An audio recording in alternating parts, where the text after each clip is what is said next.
welcome to Rathods Science Academy. Today in this session, we are going to see current affairs of 30th January 2025. So let's get started with our discussion. And most of our editorials and some other articles in our newspaper, they are related to some incidents which already had discussed in our earlier classes. So even though I will be giving you a just brief regarding what is that, okay? And if you have already done notes on that, so please do revise that topic. Okay, let's get started, guys.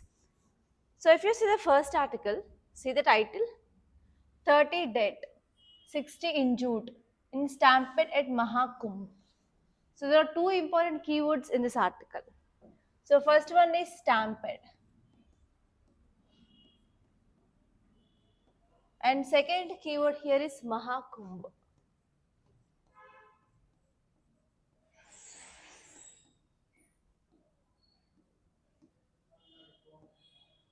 Okay, now let us see from which subject it is important from. So stampede is important from your GS paper 2 under governance. And here Maha Kumbh topic is important from your GS paper 1 under history, especially from your art and culture point of view. So here what are the things that you have to see? So you have to see what is the meaning of this stampede. What does a stampede means? And you have to see what are the important causes of this stampede. And even the stampede is seen highly in news. So even it is your responsibility to see what are the recent incidents of the stampede in India.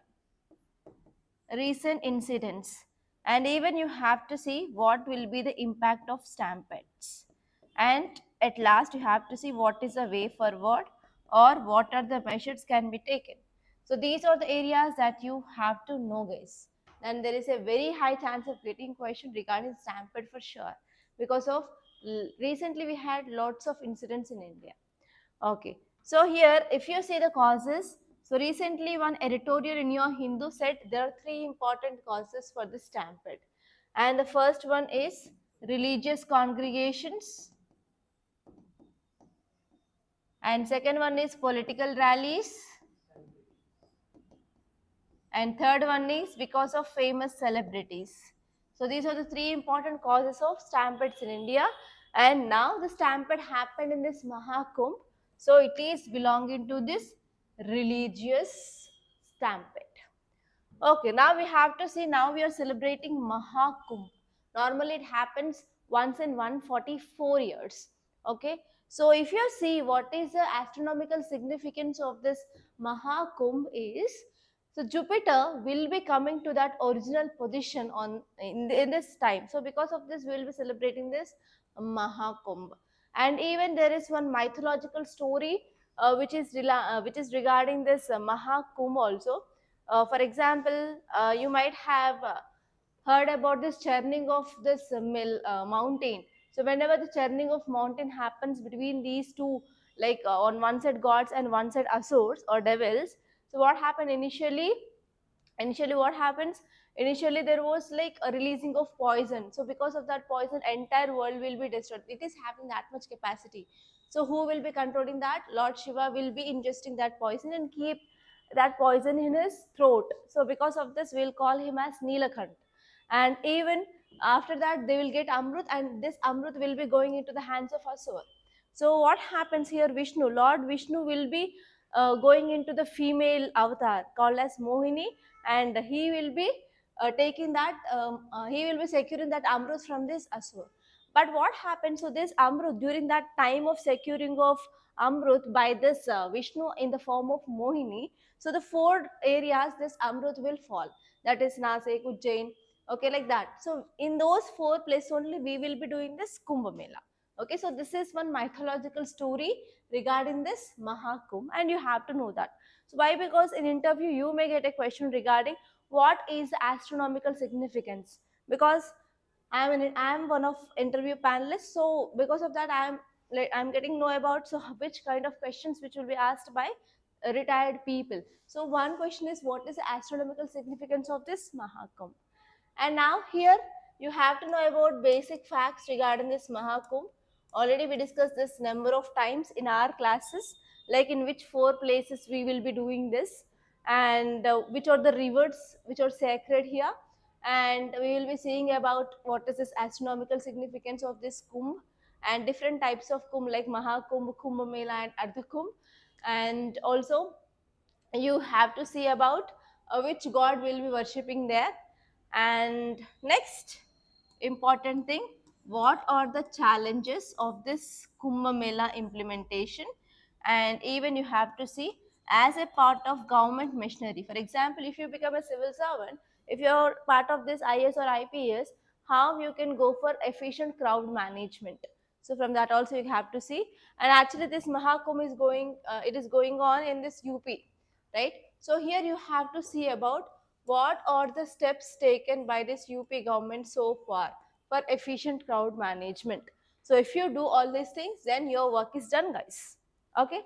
Now let us see some important details regarding this article.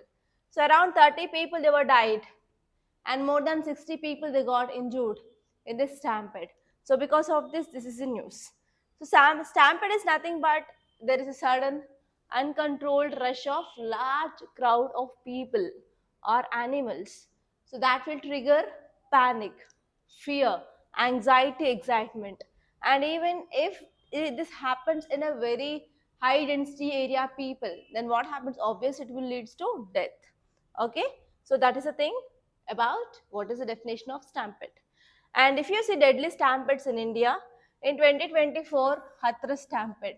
So in this stampede, around 121 people died. And after that, in Hyderabad, so we had stampede because of Allu Arjun entry into one theater, and in that, mother and a child died. And next one is recently in Tirupati, stampede happened at this queue line of taking tickets. So here you have to see what are the recent examples of stampede in India. First, you have to see about this Hathras. Next one is Tirupati incident, and next one is Hyderabad incident. Apart from that, in 2017, so one pedestrian bridge had been collapsed. So because of that, led to stampede. And even in Allahabad train station 2013, stampede happened and around 36 people died. And this one is Naina Devi temple. Around 145 Hindu pilgrims they were killed in this Naina Devi temple in Himachal Pradesh. And even Mandar Devi temple in 2005, 265 Hindu devotees they lost their life. And if you see these examples, so normally we can see more religious things are going on. So because of this religious congregations, it is the first most important cause of stampedes in India. Okay, what will be the impact? So whenever stampede is happening, what happens? It will lead to fracture, broken bones, and even crushing between the people and losing of life. First one is physical damage for the body will happens. And this one is even that will lead to psychological impacts. For example, if you survive from this stampede, you'll be having this mental challenge regarding post-traumatic stress disorder, and even you will be experiencing some panic attacks and long-term emotional scare. And this one is even there are some legal impacts like the major stampede can also prompt calls for stricter regulations that should be impacted on the proper crowd management and safety standards, etc. And even there will be impact on infrastructure as well. So these are some impacts of the stampede, and I want to give you work. The work here is see about Maha Kumbh Mela. Okay, and now let us see some important other article. So here this article says about ISRO's 100th launch, lift NAVIC satellite into the orbit.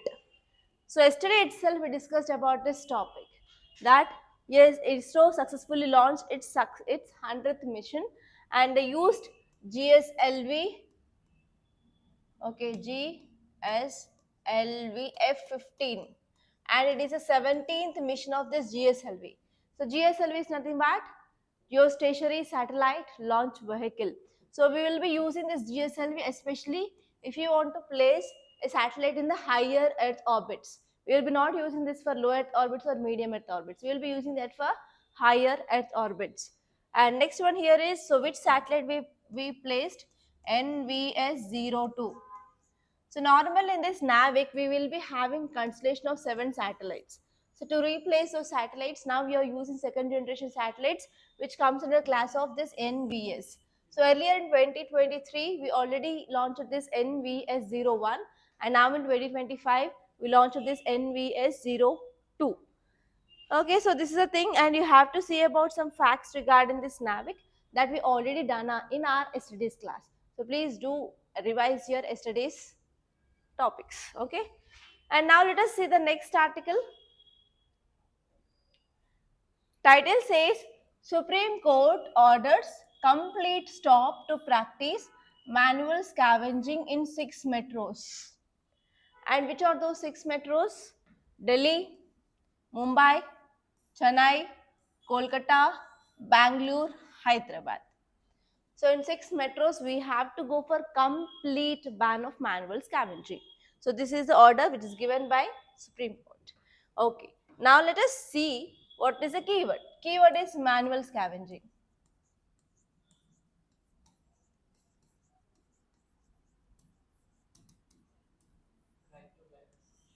Okay. So now let us see from which subject we can see this. From GS paper 2, Polity and Governance. And even from your GS paper 1 and 2, Society and Social Issues. And not only this, from GS paper 3, under Economy we can see. And from even GS paper 3 under Science and Technology we can see this article from. Okay, now let me tell you which are the dimensions that you have to see. From polity point of view, you have to see about fundamental rights. Why? Because whenever a person who is going and lifting this waste, human waste, directly with his hands, and if he is carrying on his head, then that will be impacting his fundamental rights. For example, right to life and personal liberty comes in Article 21. And not only that, it is not safe also. There is no proper sanitation. And even that comes as a part of Article 21. And even there is no proper decent standard of living for that work. And even there is no proper livelihood also. Okay. So because of this, the fundamental rights of people will be getting affected. And from governance point of view, you have to see about already we have laws. One such a law is Manual Scavenging Prohibition Act. Okay, Prohibition Act is there. But even though there is happening of this manual scavenging, literally it is happening. So here you have to see about what is this Manual Scavenging Prohibition Act. What are the important features of this act? What are the challenges now we are facing? And even you can see what is a way forward. What can be done further to decrease this or to eliminate or complete ban of manual scavenging in India. And next one here is from society and associations point of view, you have to go back to caste system in our country. Okay, so if you see the caste system, normally we will be following Chaturvarna system. So what is this Chaturvarna system? So in this pyramid we have Brahmins, Kshatriyas, Vaisyas and Sudras. So apart from this, in separately we have this Dalits. So Dalits are not part of your Chaturvarna system. That Dalits, Shudras are common workers. So who are these Brahmins? They are priests, they are warriors. Vaishyas are nothing but who will sell the commodities, merchants. And these Sudras are normal people who will be providing services to these people, like cloth merchants, so cloth, preparing of cloth, or goldsmith, blacksmith, they comes under the Sudras. But these Dalits, they are out of this Chaturvarna system and they provide the service of sanitation, like removing of dead bodies of animals, removing of dead bodies of humans, and even removing of this human excreta. So all these works will be done by these Dalits. Okay, so because of this caste system in our country, so even today we are having this manual scavenging which will be done by this Dalits, so nothing but scheduled caste people. Okay, and even because of this manual scavenging, you have to see what are the impacts on the society. So if you read 6th, 7th and 8th class of some NCRTs of polity, you can understand what problems they will face. So there will be one story of a woman who is working as like a manual scavenger, and even if she go to tea shop, the tea shop person will be resist to give tea in a cup who will be serving. So she has to carry her own utensils so that she can use her own self utensils to consume food. Okay, so like that they will give some examples regarding how this caste based discrimination was present in our country, and even today also it is going on in form of this manual scavenging. Okay, and from economy point of view you have to see, so this sanitation or like this manual scavenging is a very deadly unsanitary work. So if a person going into drain to clear the drain, okay, that means ultimately in underground drainages, so many a time sometimes even we can't find the dead body of that person, right? So because of this what happened again, it will be the economic burden on the government. So now government should provide some assistance, financial assistance to the family of that person, right? So here, how, what are the services provided by these people and what is the contribution of their people to our economy? Because if there is no sanitation, we cannot ensure healthy labor force, right? Sanitation is very important. So for that, this group of people, they are contributing a lot for our economy. You have to see their contribution. And from science and technology, so now we are using some technological equipment for cleaning of drains. For example, we had in Kerala Bandicoot or Badikut. Okay, so like that you have to see different types of technological advancement that we can use instead of using manual labor. Okay, so all these are the important dimensions that you have to see, guys. Now let us see this article in detail. So here you can see this person is directly cleaning these drains. So this is called as manual scavenging, that is clearly depicted in this image. Okay, now let us see here. Supreme Court ordered a complete stop to practice manual scavenging and hazardous manual cleaning of sewer septic tanks, especially in 6 top metros in our country. And those are Delhi, Mumbai, Chennai, Kolkata, Bangalore and Hyderabad. So now let us see some details regarding what is manual scavenging. Manual scavenging refers to the practice of removing human and animal waste from dry latrines and carrying it on their head and to dispose it off. So it has been officially prohibited by one act. That act is Anti-Manual Scavenging Act. In 1993 itself we came up with that. And try to see the provision, guys. So whatever the homework that I am giving, try to do that. It will be finally useful to you only, not for me. Okay. So here we have Anti-Manual Scavenging Act in 1993. That is mainly prohibiting manual scavenging in India. Unfortunately, still this manual scavenging is persisting in India because there is no proper implementation of laws. And according to socio-economic caste census, around 1.8 lakh households, they are doing this work for their livelihood. So you can understand the wide range of these people who are involving in this area as their livelihood.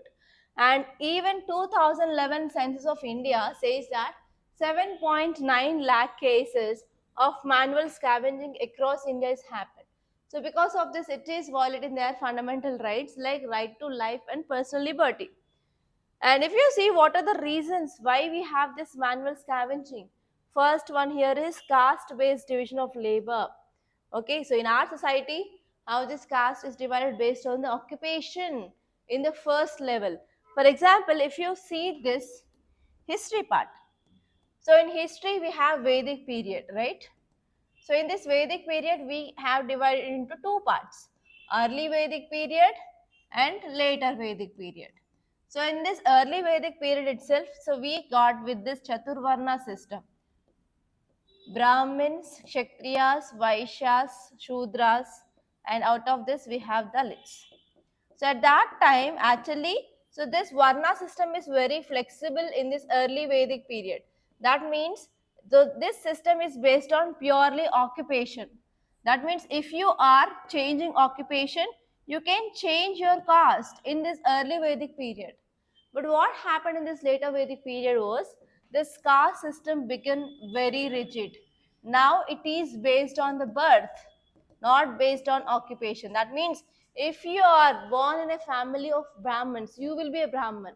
If you are changing your occupation also, you will be not changing your caste of Brahman. So if you are from this Shudras, you will be Shudra only. If you're from this Dalit, you will be Dalit. So even if you're changing occupation, you can't change your caste. Caste become very rigid. So from this time onwards, from this later Vedic period onwards, caste discrimination started. And even in this 2025 also you're facing this caste based discrimination. It's true. Okay. So here, because of this, yeah. So caste based discrimination, it is seen because of our origins of caste system during this later Vedic period. And manual scavengers, they are usually from caste groups, they are customarily neglected to the bottom of caste hierarchy. Okay, and next one here is law implementation. So government came up with implementation of law called as Anti-Manual Scavenging Act in 1993, but no conviction was made ever under this act. And after that, even we came up with this Manual Scavengers and Rehabilitation Act in 2013 also. But here again, there is no use of this even after passing this, because what are the offences under this act? They were cognizable and non-bailable, and the provisions are not even implemented effectively in our country. So because of this, we didn't control this manual scavenging in our country.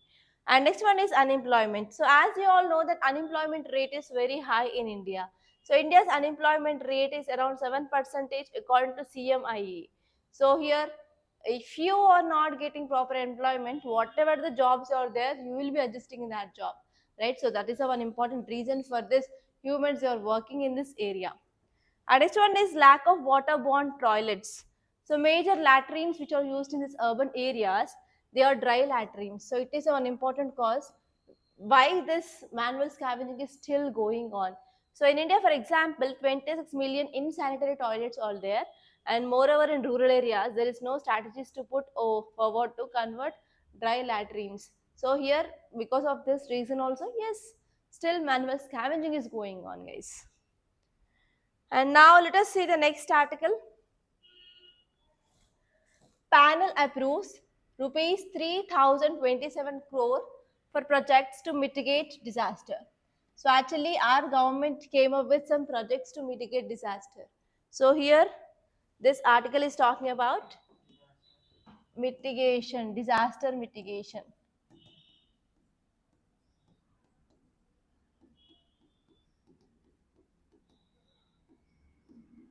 And which kind of disaster this is talking about?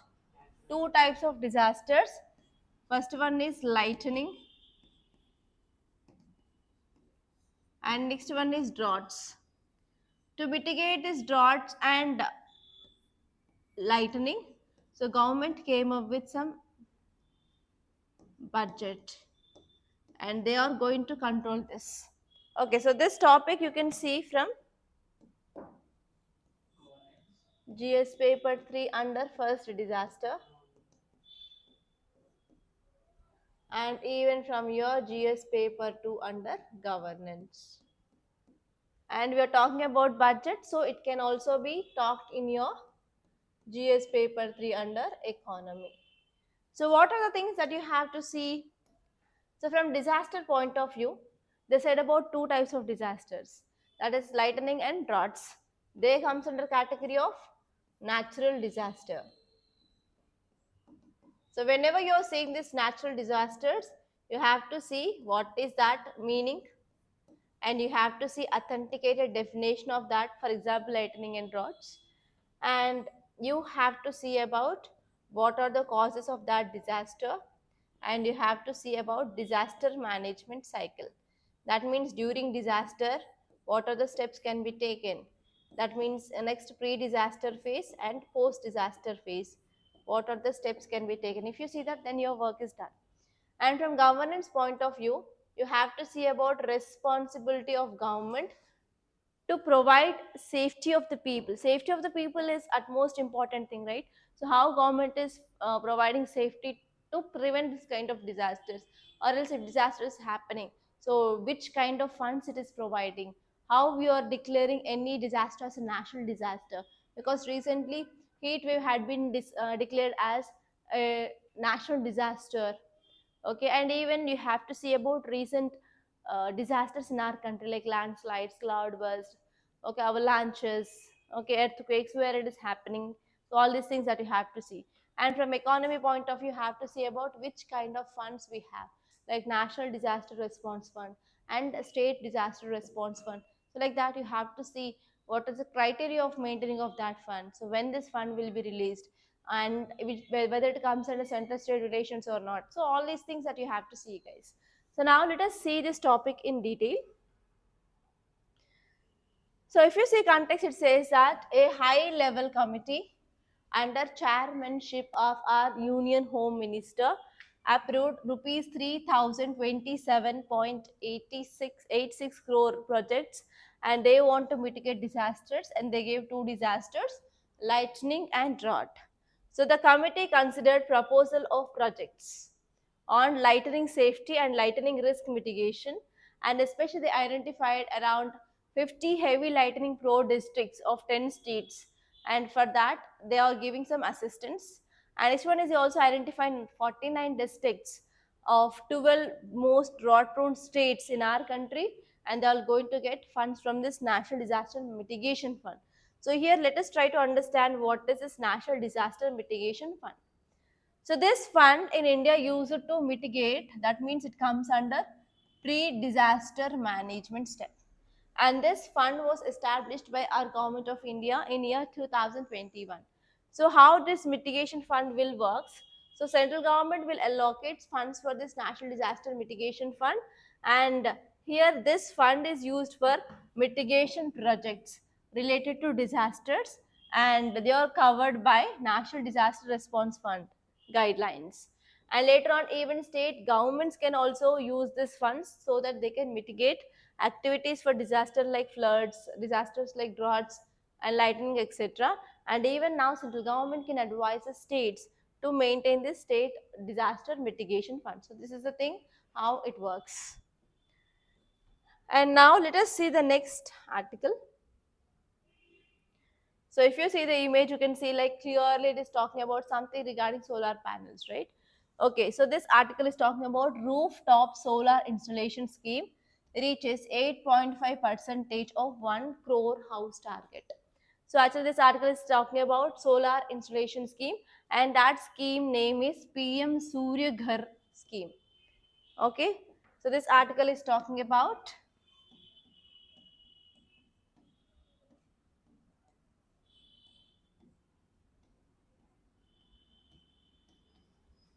PM Surya Ghar scheme. So this article is important from GS paper 2 under governance. Okay, and even it is talking about solar energy, so it can be also read from GS paper 3 under science and technology.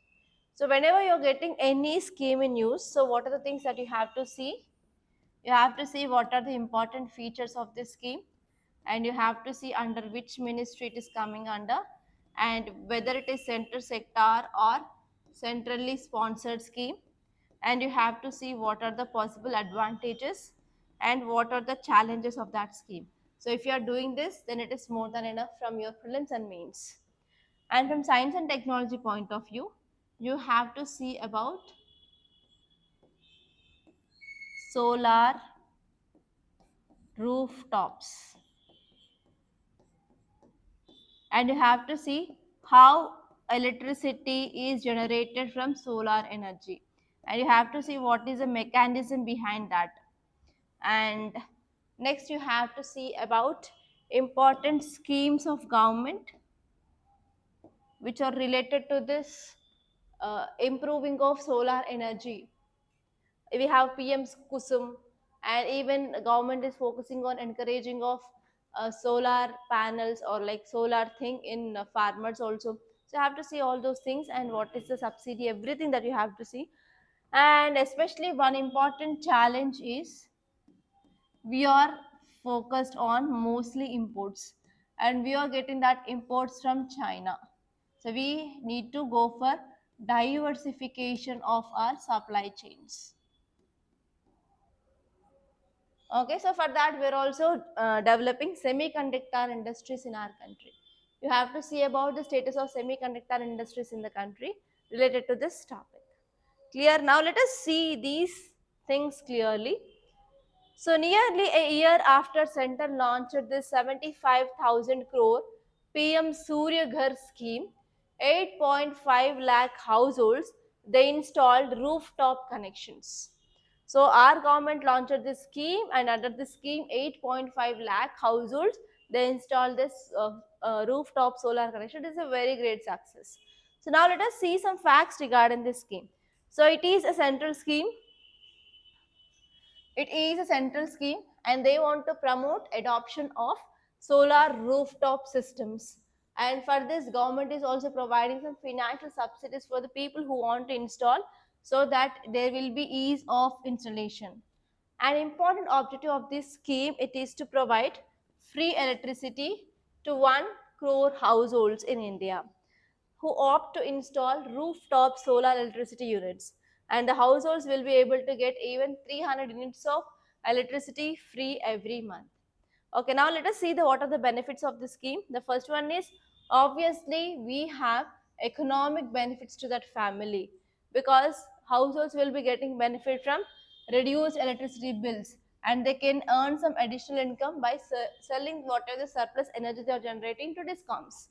And next one is, they can also produce solar power.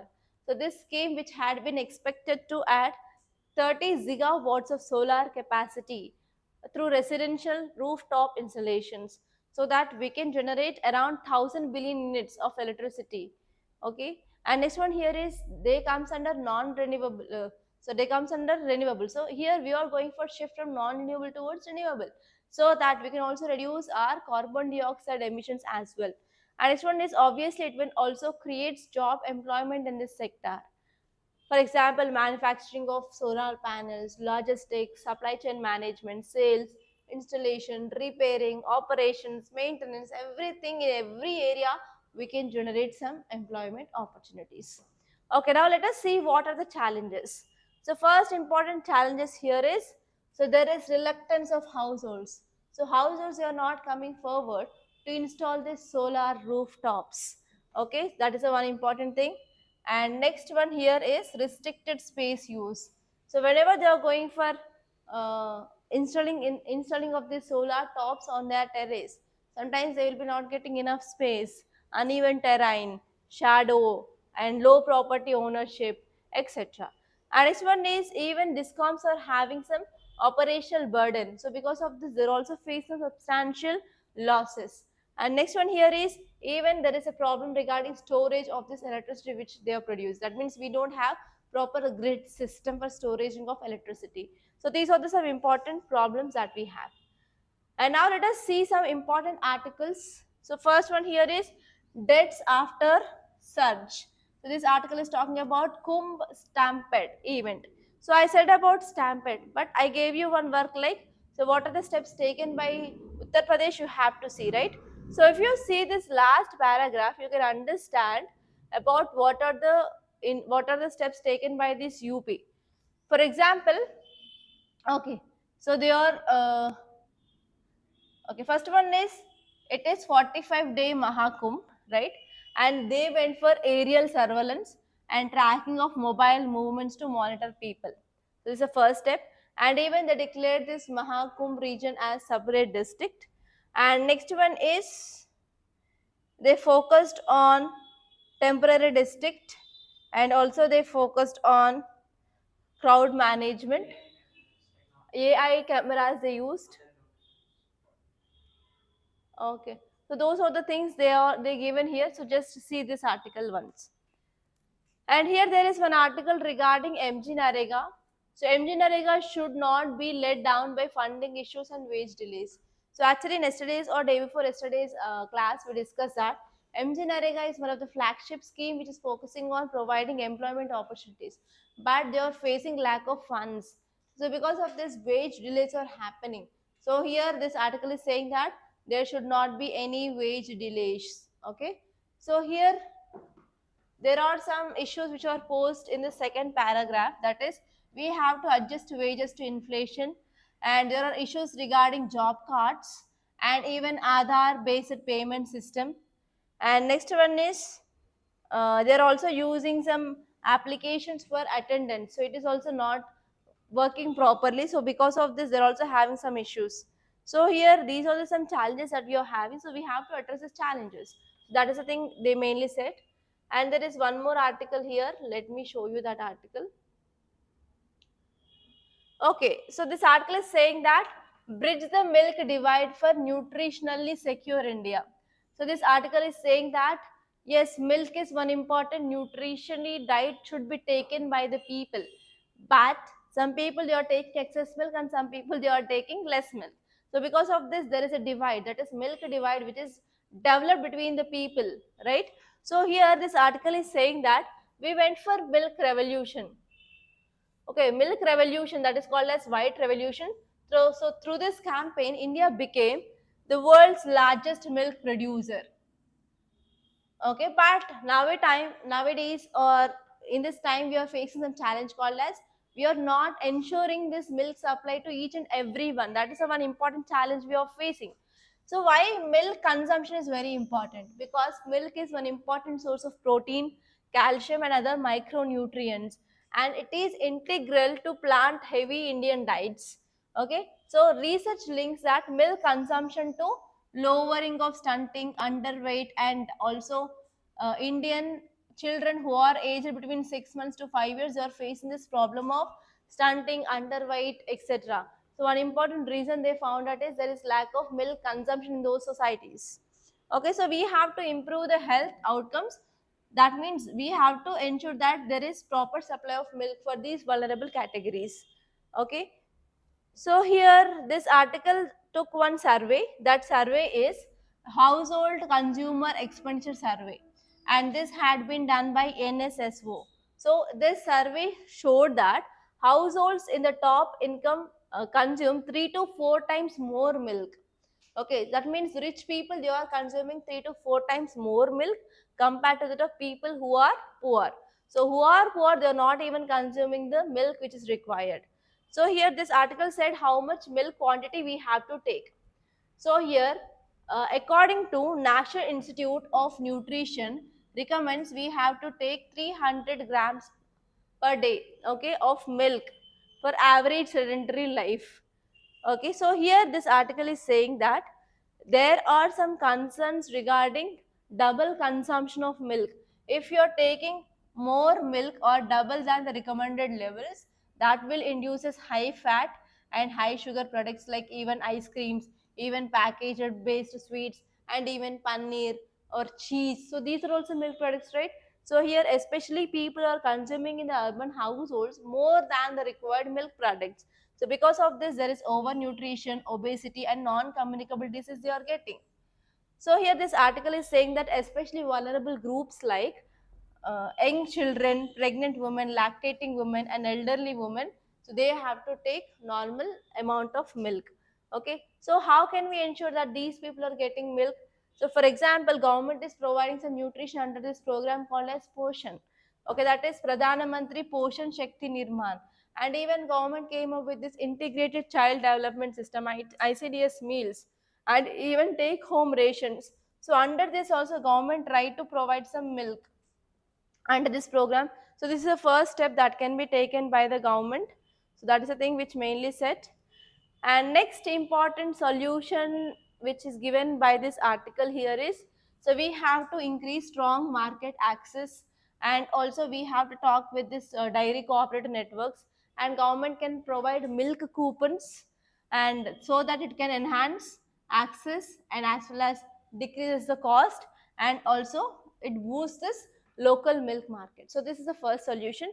And second one is we have to focus on nutritional benefits of milk and other locally appropriated food items. How can we improve this thing?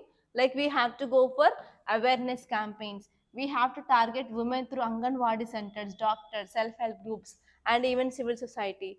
So especially Maharashtra and Bihar governments, they are already leading in organizing grassroots activities, especially for taking or driving this nutrition awareness and interventions. For example, they are coming up with this kind of initiatives like Poshan Ma 2024, so which highlights about women's nutrition awareness, so that it will be obviously enhancing households dietary diversity. And next one is they also gave one case study here, like UK is promoting healthy consumption awareness by using partnership with doctor and some influencers and media, so that health messaging will be encouraging, so that they will be taking this moderate milk consumption among this over consuming affluent groups, and even it can helpful for mitigating of burdens of over nutrition from dietary products and increasing of milk productivity or milk affordability for the vulnerable groups. For example, they came up with a campaign called as Change for Life Sugar Swap campaign in UK. Okay, that reduced normally sugar and as well as fat consumption. So in the same way, they are trying to uh, improve this awareness about milk consumption in their people. So in the same way, India can also come up with that kind of camps. So you can use this kind of things as a case study in your essays, in your ethics, in your mains answer. That is Change for Life sugar swaps. Okay, so these are the some important things that you have to remember from this article. So by this I'm concluding. So I hope you enjoyed this class. If you really like this class, please hit the like button and please share this class to your friends. And don't forget to subscribe to Rathods Science Academy. And thank you so much guys for watching.